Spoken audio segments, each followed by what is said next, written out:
मित्र देशों में से एक फ्रांस की तरफ से न्यूक्लियर हथियारों को लेकर एक ऐसी स्टेटमेंट आई है जिसमें सभी थिंक टैंक्स और दुनिया के बड़े बड़े एक्सपर्ट्स को ये सोचने पर मजबूर कर दिया गया है कि क्या कोई देश अपने न्यूक्लियर वेपन्स का इस्तेमाल दूसरी कंट्रीज को डिफेंड करने के लिए कर सकता है। यानी अगर कल को भूटान के ऊपर चाइना हमला करेगा तो क्या भारत भूटान को सेफगार्ड करने के लिए अपने न्यूक्लियर वेपन्स का इस्तेमाल करना सही रहेगा या गलत? क्या किसी एक देश को अपने न्यूक्लियर वेपन स्ट्रैटेजी में दूसरी कंट्रीज को प्रोटेक्शन देना सही है या गलत? इस पर एक अलग से डिबेट स्टार्ट हो गई है यूरोपियन यूनियन के देशों के ऊपर। अगर हम नजर डालें तो यूनाइटेड किंगडम यानी ब्रिटेन और फ्रांस ये दो दोस्त हैं जिनकी सेना यूरोपियन कंट्री रीजन में आज की डेट में सबसे स्ट्रॉन्ग है, जो खुद यूएन सिक्योरिटी काउंसिल के मेंबर्स हैं, जिनके पास वीटो पावर है और साथ ही न्यूक्लियर पावर्स भी हैं। ब्रिटेन ने तो ब्रेक्सिट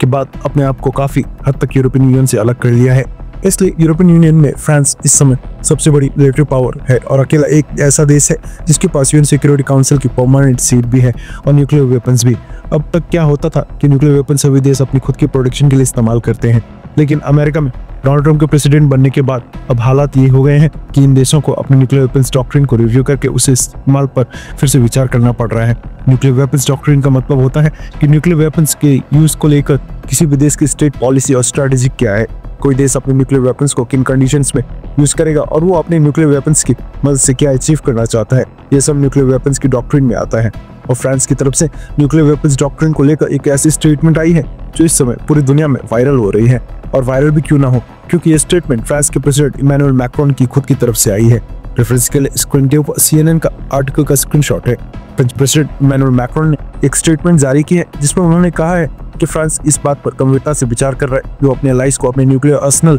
की प्रोटेक्शन में शामिल करे। इमैनुअल मैक्रोन ने कहा कि महीने एक डिबेट और स्टडी स्टार्ट करवाई है जिसमें रिव्यू किया जाएगा कि क्या फ्रांस अपने अलाइज यानी फ्रांस को जो मित्र देश है, क्या फ्रांस उनको अपने न्यूक्लियर डिफेंस से सिक्योर कर सकता है या नहीं। यानी अपने न्यूक्लियर वेपन्स की मदद से फ्रांस खुद को तो प्रोटेक्ट करेगा ही, लेकिन फ्रांस का कहना है कि वो कुछ देशों की लिस्ट बनाएगा जिनके साथ फ्रांस के अच्छे रिलेशंस हैं, क्योंकि फ्रांस के अलावा यूरोपियन यूनियन के अंदर बाकी देशों के पास न्यूक्लियर वेपन्स तो नहीं है, इसलिए सामने वाला देश यानी रशिया ये ना सोचे कि उन कंट्रीज के पास अपनी प्रोटेक्शन के लिए न्यूक्लियर वेपन्स नहीं है तो क्यों ना उनके ऊपर हमला नहीं कर लिया जाए। इसलिए फ्रांस अपने मित्र देशों को भी अपने न्यूक्लियर वेपन्स डॉक्ट्रिन में शामिल करने पर गंभीरता से विचार कर रहा है। इसके बाद अगर फ्रांस के मित्र देशों के ऊपर कोई भी हमला होता है और वो देश न्यूक्लियर वेपन्स की मदद मांगते हैं तो फ्रांस उस केस में भी अपने न्यूक्लियर वेपन्स का इस्तेमाल करके सामने वाले देश को हिट कर सकता है। इससे न्यूक्लियर वेपन्स का कवर फ्रांस के साथ साथ यूरोप के और भी देशों को मिल जाएगा। इसके आगे फ्रेंच प्रेसिडेंट इमैनुअल मैक्रोन ने अपने स्टेटमेंट में कहा कि यूरोप अब एक नए ईरा में एंटर हो रहा है। रशिया की तरफ से जो थ्रेट सामने आया है